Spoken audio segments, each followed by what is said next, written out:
Hey guys, I'm Miles Branman, and this is the 2019 Jaguar I-Pace. It's Jaguar's first all-electric SUV, hatchback, crossover, whatever you want to call it. It's impressive nonetheless, because it does 0 to 60 in 4.5 seconds, and it has a range of 234 miles, not to mention how luxurious it is. But I'm going to stop talking about the specs because what I want to focus on today in the Curiosity is its regenerative braking system. And what that is a way of recouping energy for the battery when you take your foot off the accelerator or apply the brake. Jaguar's version is so aggressive, in fact, that you should be able to drive it with just the accelerator pedal. You lift your foot off that and it'll slow the car down so much that you shouldn't even really need the brake. At least that's what they say. I'm going to test that today in Curiosity. So let's come on over here. Hop on in, and I'm going to show you how it works.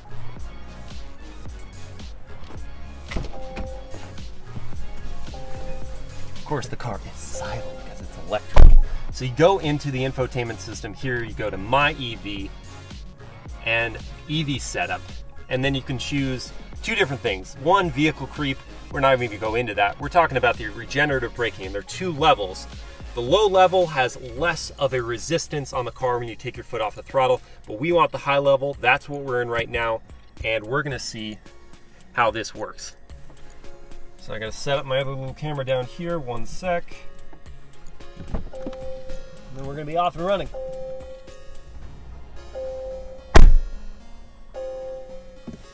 Okay, and away we go.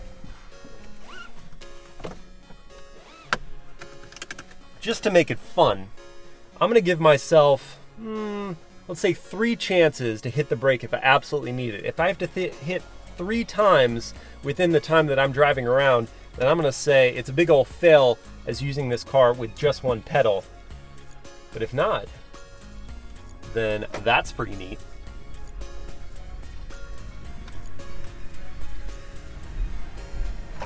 Now, while we're kind of just getting to where we're going,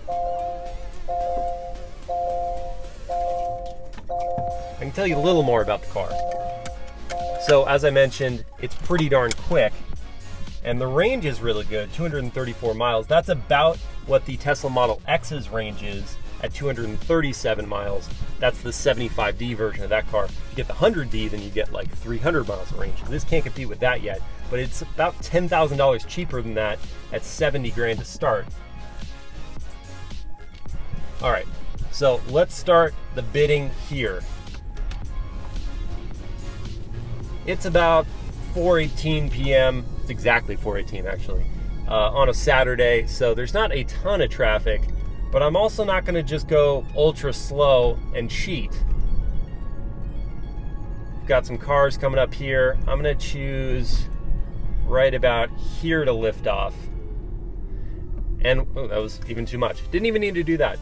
And one thing I'm gonna say is that there is a benefit to hitting the brake a little bit at the very end, because otherwise the car will stay like rolling. Like right now, I'm not technically stopped, so I have to use the brake here. So we'll call that number 1.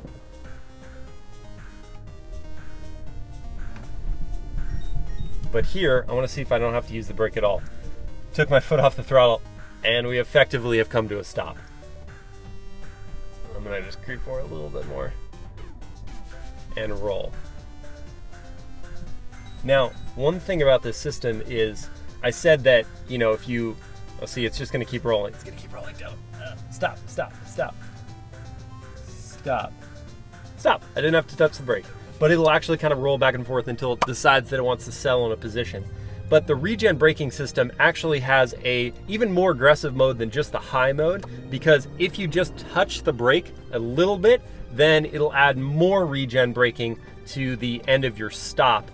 So that might be a case for actually using the brake at all, but that's not the game that we're playing. The game we're playing is just to see if we actually have to use the brake at all. So I used it once already, but it's kind of like a demonstration, so I'm not really sure if I'm gonna count that one.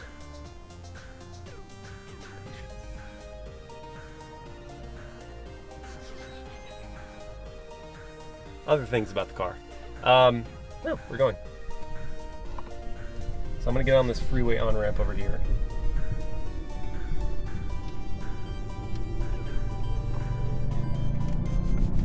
see how quick it is.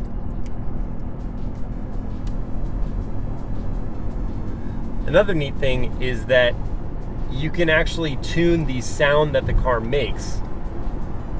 So if you want to completely silent, not to have any noise at all, then you can go into the settings and make it such.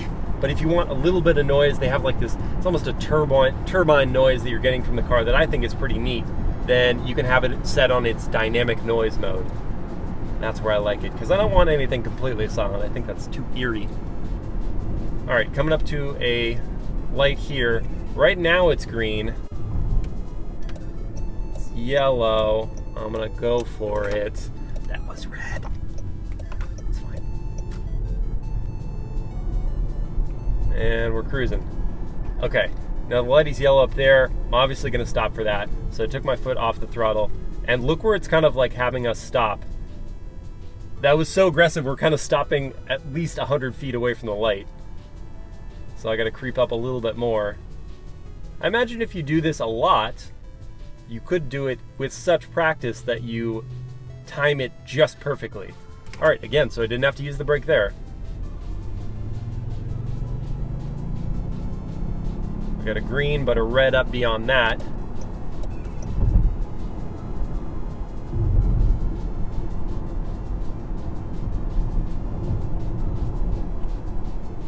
I lifted off maybe. Oh. Yes, timed it perfectly. I effectively came to a stop before I was going to collide with Mr. Toyota Tacoma up there. And the other thing is, if you're following someone and they quickly brake, you get the benefit of when you immediately lift off the throttle before you even touch the brake if you had to in an emergency situation. Obviously, I'm not going to tell you don't use the brake at all. Again, this is just a game we're playing. But if you had to use the brake in an emergency situation, when you lift off the throttle, you're already getting that slowdown.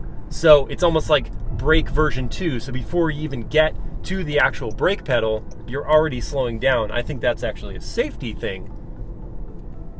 Incidental or purposeful, whatever it is, it's still neat.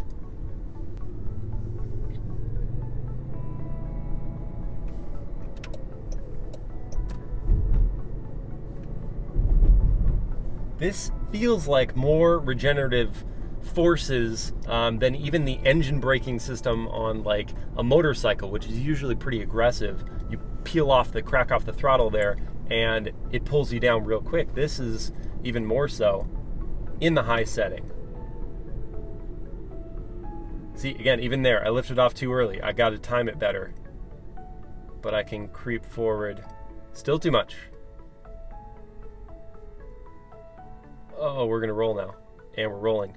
We're rolling. Please let me stop. Yes, stopped. It's actually neat. When it does stop rolling, it puts itself into drive ready. It's almost as if you've hit the park button down here, but you haven't. It's just chilling. Of course, because there is no transmission. And that is why there's this creep setting here. If you wanted to simulate the creep of a normal automatic transmission vehicle where it just starts to roll when you take your foot off the throttle. This one doesn't have to do that, but if you want it to, if you're uncomfortable with how an electric vehicle drives, then you can set it up that way. Whee! I don't know if you can actually hear the little turbine developing noise thing, but it's neat. Oh, that guy almost lost his skateboard. I've used the brake once. Once.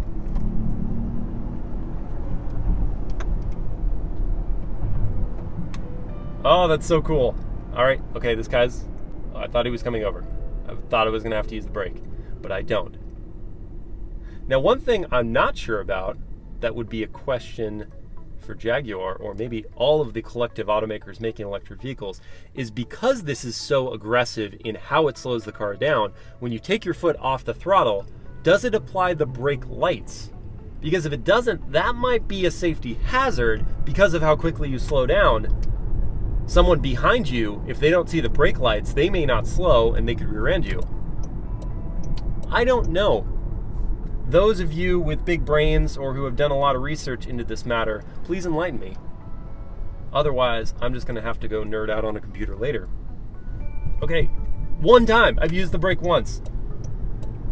And that was while I was still focused on learning what I was doing as I was doing it. Which doesn't happen all the time, never, no. I gotta be honest, I could get really used to this, not having to use the brake when you're just kind of cruising around. It's quite convenient. The only level better than this, obviously, is not using either pedals with a fully autonomous car, which is coming very soon. Do you know Waymo is going to use Chrysler Pacificas as a Uber competitive service starting in Arizona like next month? So you can pick up an autonomous Chrysler Pacifica. Shoot, I'm going to have to use the brake. See, I wasn't paying attention. I had to use the brake twice. It's the second time. But I'm effectively done with my experiment here. So I haven't even hit 3 times using the brake. And I've covered however many minutes of drive time. And maybe, I don't know, 4 miles of driving. This is lovely. I hope you've enjoyed it as much as I have. The Jaguar I-Pace, ladies and gentlemen. What a neat thing. Thanks for watching.